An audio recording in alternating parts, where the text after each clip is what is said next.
जय माता दी। दशा माता का व्रत मुख्य रूप से सुहागिन महिलाएं घर की दशा ठीक करने के लिए रखती हैं। मान्यता है कि जब मनुष्य की दशा ठीक होती है तब उसके सभी कार्य अनुकूल होते हैं, लेकिन जब प्रतिकूल दशा होती है तब मनुष्य को बहुत सारी परेशानियों का सामना करना पड़ता है।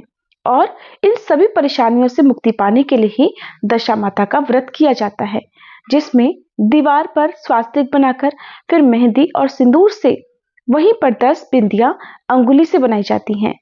पूजा सामग्री में रोली, मौली, सुपारी, अक्षत, धूप, दीप, अगरबत्ती ली जाती है। इस दिन महिलाएं कच्चे सूत का डोरा लाकर डोरे की कहानी कहती हैं। सुहागिन महिलाएं डोरे की पूजा करने के बाद पूजन स्थल पर नल दमयंती की कहानी सुनती हैं। इसके बाद अपने घरों पर हल्दी और कुमकुम के छापे लगाती हैं।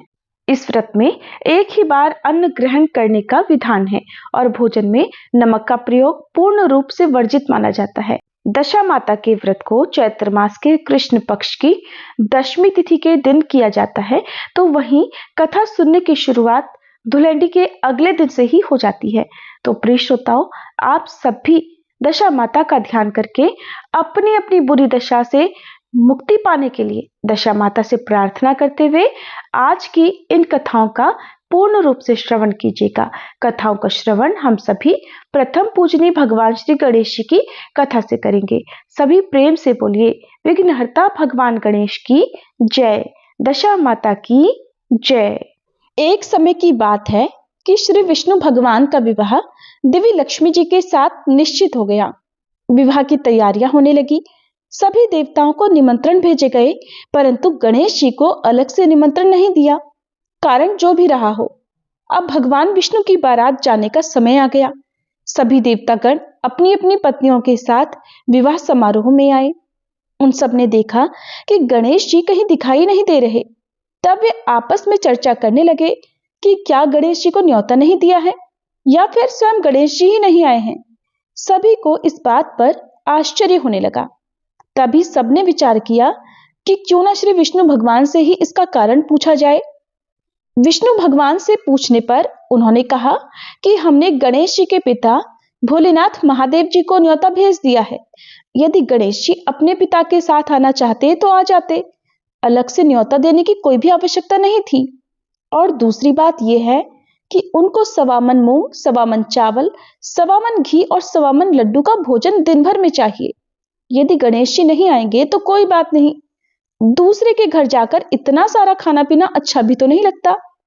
इतनी वार्ता कर ही रहे थे कि किसी एक ने सुझाव दिया, यदि गणेश जी आ भी जाएं तो उनको द्वारपाल बनाकर बैठा देंगे कि आप घर का ध्यान रखना। आप तो चूहे पर बैठकर धीरे धीरे चलोगे तो बारात से बहुत पीछे रह जाओगे। सबको ये सुझाव पसंद आ गया। तब विष्णु भगवान ने भी अपनी सहमति दे दी। होना क्या था, इतनी ही देर में गणेश जी भी वहां आ पहुंचे और उन्हें समझा बुझाकर घर की रखवाली करने बैठा दिया। बारात चल पड़ी। तब देवर्षि नारद जी ने देखा कि गणेश जी तो द्वार पर ही बैठे हुए हैं। वे गणेश जी के पास गए और उनके वहां रुकने का कारण पूछा। गणेश जी ने बताया कि विष्णु भगवान ने मेरा बहुत अपमान किया है। नारद जी ने कहा, आप अपनी मूषक सेना को आगे भेज दें तो वह रास्ता खोद देगी, जिससे उनके वाहन धरती में धंस जाएंगे। तब तो उन्हें आपको सम्मान पूर्वक बुलाना ही पड़ेगा। अब तो गणेश जी ने अपनी मूषक सेना जल्दी से आगे भेज दी और सेना ने जमीन पोली कर दी। उधर जब बारात वहां से निकली तो रथों के पहिए धरती में धंस गए। सब लाख कोशिश करें परंतु पहिए ना निकले। सभी ने अपने अपने उपाय कर लिए, किंतु पहिए तो नहीं निकले, बल्कि जगह जगह से टूट और गए। किसी के समझ में नहीं आ रहा था कि अब क्या किया जाए। तभी देवर्षि नारद जी वहां पहुंचकर कहने लगे, आप लोगों ने गणेश जी का अपमान करके अच्छा नहीं किया। यदि उन्हें मनाकर लाया जाए तो आपका कार्य सिद्ध हो सकता है और यह संकट भी टल सकता है। तब भगवान शंकर ने अपने दूत नंदी को भेजा और वे गणेश जी को लिवा कर लाए। फिर गणेश जी का आदर सम्मान के साथ पूजन किया। तब कहीं रथ के पहिए निकले। अब रथ के पहिए तो निकल गए, परंतु वे टूट फूट गए। उन्हें सुधारे कौन? पास के ही खेत में एक खाती काम कर रहा था, उसे बुलाया गया। खाती अपना काम करने से पहले श्री गणेशाय नमः कहकर गणेश जी की वंदना मन ही मन करने लगा। देखते ही देखते खाती ने सभी पहियों को ठीक कर दिया। तब खाती कहने लगा कि हे देवताओं, आपने सर्वप्रथम गणेश जी को नहीं मनाया होगा और ना ही उनकी पूजा की होगी, इसीलिए तो आपके ऊपर ये संकट आया है। हम तो मूर्ख अज्ञानी हैं, फिर भी पहले गणेश जी को पूजते हैं, उनका ध्यान करते हैं। आप लोग तो देवतागण हैं, फिर भी आप गणेश जी को कैसे भूल गए? अब आप लोग भगवान श्री गणेश जी की जय बोलकर जाएं, तो आपके सब काम बन जाएंगे और संकट भी नहीं आएगा। ऐसा कहते हुए बारात वहां से चल दी और श्री विष्णु भगवान जी का देवी लक्ष्मी जी के साथ विवाह संपन्न कराकर सभी सकुशल घर लौट आए। हे गणेश जी महाराज, आपने श्री विष्णु का जैसे कार्य सिद्ध किया, वैसे ही कार्य सबको सिद्ध करना। सभी प्रेम से बोलिए विघ्नहर्ता भगवान गणेश जी की जय। अब सुनिए दशा माता का डोरा लेने की कथा। प्राचीन समय में राजा नल और दमयंती रानी सुखपूर्वक राज्य किया करते थे। उनके 2 पुत्र थे।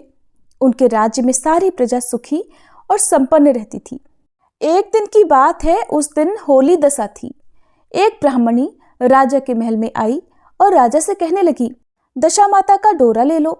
बीच में दासी बोल उठी, रानी साहिबा, आज के दिन सभी सुहागिन महिलाएं दशा माता की पूजा और व्रत करती हैं और इस डोरे की पूजा करके गले में बांधती हैं, जिससे घर में सुख समृद्धि आती है। इसलिए रानी ने दासी के कहे अनुसार ब्राह्मणी से डोरा ले लिया और विधि अनुसार पूजा करके उस डोरे को गले में बांध लिया। कुछ दिनों के बाद राजा नल ने रानी दमयंती के गले में डोरा बंधा हुआ देखा तो रानी से पूछा, रानी साहिबा, इतने सोने के गहने पहनने के बाद भी आपने ये धागा गले में क्यों पहना हुआ है?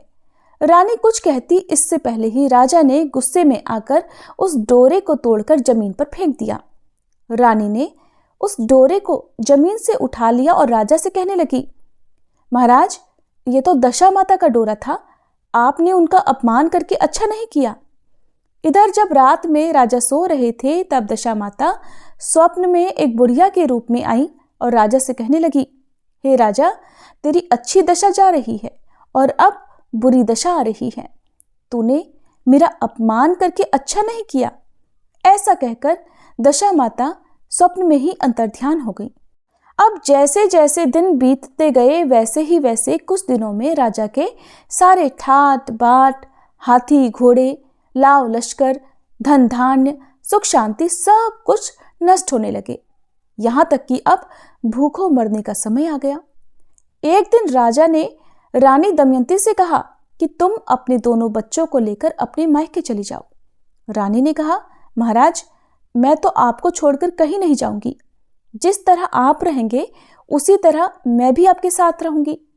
तब राजा ने कहा, अपने देश को छोड़कर चलो दूसरे देश में चलते हैं, वहां पर जो भी काम मिल जाएगा वही काम कर लेंगे। इस प्रकार राजा और रानी देश छोड़कर चल दिए। चलते चलते रास्ते में भील राजा का महल दिखाई दिया। वहां राजा ने अपने दोनों बच्चों को अमानत के तौर पर छोड़ दिया। आगे बढ़े तो रास्ते में राजा के मित्र का गांव आया। राजा ने रानी से कहा, चलो हमारे मित्र के घर चलते हैं। मित्र के घर पहुंचने पर उनका खूब आदर सत्कार हुआ और उन्हें तरह तरह के पकवान बनाकर भोजन कराया गया। मित्र ने अपने शयन कक्ष में दोनों को सुलाया। उसी कमरे में मोर की आकृति की खूंटी पर मित्र की पत्नी का एक हीरो जड़ा कीमती हार टंगा हुआ था। आधी रात में रानी की नींद खुली तो उन्होंने देखा कि वह बेजान खूंटी हार को निगल रही है। ये देखकर रानी ने तुरंत राजा को जगाकर दिखाया और तब दोनों ने सोचा कि सुबह होने पर मित्र के पूछने पर वे क्या जवाब देंगे, इसलिए अभी यहाँ से चले जाना चाहिए। ये सोचकर राजा और रानी दोनों मध्यरात्रि को ही अपने मित्र के यहाँ से कहीं और के लिए चल दिए। सुबह होने पर मित्र की पत्नी ने खूंटी पर अपना हार देखा तो वहां पर हार नहीं था।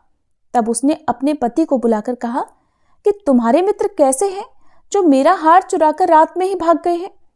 मित्र ने अपनी पत्नी को समझाया कि मेरा मित्र बिल्कुल भी ऐसा नहीं कर सकता, थोड़ा धीरज रखो, उसे चोर मत कहो। इधर आगे चलने पर राजा नल की बहन का गांव रास्ते में पड़ा। राजा ने बहन के घर में खबर भिजवाई कि तुम्हारे भाई भाभी आए हुए हैं। खबर देने वाले से बहन ने पूछा कि उनके हालचाल कैसे हैं। तब वह बोला कि दोनों अकेले हैं और पैदल ही आए हैं और बहुत दुखी हाल में हैं। इतनी बात सुनकर बहन थाली में प्याज और रोटी रखकर भैया भाभी से मिलने के लिए आई। राजा ने तो अपने हिस्से का खा लिया, किंतु रानी ने उसे जमीन में गाड़ दिया। अब वे आगे बढ़े तो चलते चलते रास्ते में एक नदी पड़ी। राजा ने नदी में से मछलियां निकालकर रानी से कहा कि रानी, तुम इन मछलियों को भूनो, मैं गांव में से परोसा लेकर आता हूं। गांव का नगर सेठ सभी लोगों को भोजन करा रहा था। राजा जब गांव में गया तो वहां से परोसा लेकर चल दिया। वह रास्ते में जा ही रहा था कि कहीं से उड़ती हुई एक चील आई और झपट्टा मारा तो राजा के हाथ से सारा भोजन धरती पर गिर पड़ा। राजा ने सोचा कि रानी सोचेगी कि राजा तो भोजन करके आ गया है और मेरे लिए कुछ भी नहीं लाया। उधर वह रानी जब मछलियां भून रही थी तो दुर्भाग्य से सारी मछलियां जीवित होकर वापस नदी में चली गईं। अब रानी उदास होकर सोचने लगी कि जब राजा आएंगे और पूछेंगे कि मछलियां कहाँ गई, तब मछलियों को ना देखकर वे तो यही सोचेंगे कि मैं सारी मछलियां खुद ही खा गई हूं। इधर जब राजा आए तो मन ही मन समझ गए और वे वहां से आगे चल पड़े। चलते चलते रानी के मायके का गांव आया। तब राजा कहने लगे कि तुम अपने मायके चली जाओ, वहां दासी का कोई भी काम कर लेना और मैं भी इसी गांव में कहीं नौकर बन जाऊंगा। इस प्रकार रानी महल में दासी का काम करने लगी और राजा एक तेली के घाने पर काम करने लगा। दोनों को काम करते करते बहुत दिन बीत गए। जब होली दशा का दिन आया तब सभी रानियों ने सिर धोकर स्नान किया। दासी ने भी स्नान किया। दासी ने रानियों का सिर गूंथा तो राजमाता ने कहा कि चलो मैं भी तेरा सिर गूंथ देती हूं। ऐसा कहकर राजमाता जब दासी का सिर गूंथ ही रही थी तब उन्होंने दासी के सिर में पद्म देखा। ये देखकर राजमाता की आंखें भर आईं और उनकी आंखों से आंसू की बूंदें टपक टपक कर गिरने लगी। आंसू जब दासी की पीठ पर गिरे तो दासी पूछने लगी, राजमाता आप रो क्यों रही हैं? तब राजमाता कहने लगी, तेरी जैसी मेरी भी बेटी है, उसके सिर में भी पद्म था और तेरे सिर में भी पद्म है। ये देखकर मुझे अपनी बेटी की याद आ गई। तब दासी कहने लगी, मैं ही आपकी बेटी हूँ। दशा माता के कोप से इस समय मेरे बहुत बुरे दिन चल रहे हैं, इसीलिए मैं सहायता मांगने के लिए यहाँ चली आई हूँ। माता ने कहा, बेटी फिर तूने ये बात हमसे क्यों छुपाई? दासी बनी रानी कहने लगी, माँ अगर मैं सब कुछ बता देती तो मेरे बुरे दिन नहीं कटते। आज मैं दशा माता का व्रत करूंगी और उनसे गलती की क्षमा याचना करूंगी। अब तो राजमाता ने अपनी बेटी से पूछा, अच्छा ये तो बताओ हमारे जमाई राजा कहाँ हैं? तब बेटी बोली, वो भी इसी गांव में किसी तेली के घर में काम कर रहे हैं। जब गांव में उनकी खोज कराई गई तो राजा मिल गए। फिर उन्हें भी महल में बुलवाया गया। जमाई राजा को स्नान कराया, नए वस्त्र पहनाए और पकवान बनाकर उन्हें भरपेट भोजन कराया गया। अब दशा माता के आशीर्वाद से राजा नल और दमयंती के अच्छे दिन लौट आए। कुछ दिन वहीं गुजारने के बाद दोनों ने अब अपने राज्य को जाने की बात कही। तब दमयंती के पिता ने खूब सारा धन, लाव, लश्कर, हाथी घोड़े आदि देकर बेटी दामाद को विदा कर दिया। रास्ते में वही जगह आई जहां रानी ने मछलियों को भूना था और राजा के हाथ से चील के झपट्टा मारने से सारा भोजन धरती पर गिर पड़ा था। तब राजा ने कहा कि रानी, तुमने सोचा होगा कि मैंने अकेले भोजन कर लिया होगा, लेकिन चील ने झपट्टा मारकर गिरा दिया था। तब रानी कहने लगी, महाराज जी आपने भी सोचा होगा कि मैंने मछलियां भूनकर सारी अकेले ही खा ली होंगी, लेकिन वे तो जिंदा होकर वापस नदी में ही चली गई थी। चलते चलते अब राजा की बहन का गांव आया। राजा ने बहन के यहाँ खबर भेजी। खबर देने वाले से पूछा कि उनके हालचाल कैसे हैं। उसने बताया कि वे तो बहुत अच्छी दशा में हैं, उनके साथ हाथी घोड़े लाव लश्कर हैं। ये सुनकर राजा की बहन मोतियों की थाल सजाकर लाई। तभी रानी दमयंती ने धरती माता से प्रार्थना की और कहने लगी, माँ आज मेरी अमानत मुझे वापस दे दो। ये कहकर उस जगह को खोदा जहां पर उसने रोटी और प्याज गाड़ दिया था। खोदने पर रोटी तो सोने की और प्याज चांदी का हो गया था। ये दोनों चीजें बहन की थाली में डाल दी और आगे चलने की तैयारी करने लगे। वहां से चलकर राजा अपने मित्र के घर पहुंचे। मित्र ने उनका पहले के समान ही खूब आदर सत्कार और सम्मान किया। रात में विश्राम करने के लिए उन्हें उसी शयन कक्ष में सुलाया गया। मोरनी वाली खूंटी के हार निगल जाने की बात से उन्हें नींद नहीं आई। वे दोनों जाग ही रहे थे, तभी आधी रात के समय वही मोरनी वाली खूंटी हार उगलने लगी। तो राजा ने अपने मित्र को जगाया और रानी ने मित्र की पत्नी को जगाकर दिखाया कि आपका हार तो इस खूंटी ने निगल लिया था और आपने सोचा होगा कि हार हमने चुरा लिया है। दूसरे दिन प्रातःकाल नित्य कर्म से निपटकर वे दोनों राजा रानी वहां से चल दिए। अब चलते चलते वे राजा भील के यहाँ पहुंचे तो उन्होंने अपने पुत्रों को वापस मांगा। तब भील राजा ने देने से मना कर दिया। गांव के लोगों ने उन बच्चों को वापस दिलाया।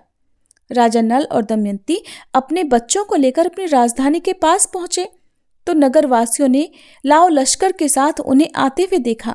सभी ने बहुत प्रसन्न होकर उनका स्वागत किया तथा गाजे बाजे के साथ उन्हें महल पहुंचाया। अब राजा का पहले की तरह ठाट बाट हो गया। राजा नल रानी दमयंती पर दशा माता ने पहले कोप किया, हे दशा माता, ऐसा किसी पर मत करना, और बाद में जैसी कृपा की वैसी सब पर करना। प्रेम से बोलिए दशा माता की जय।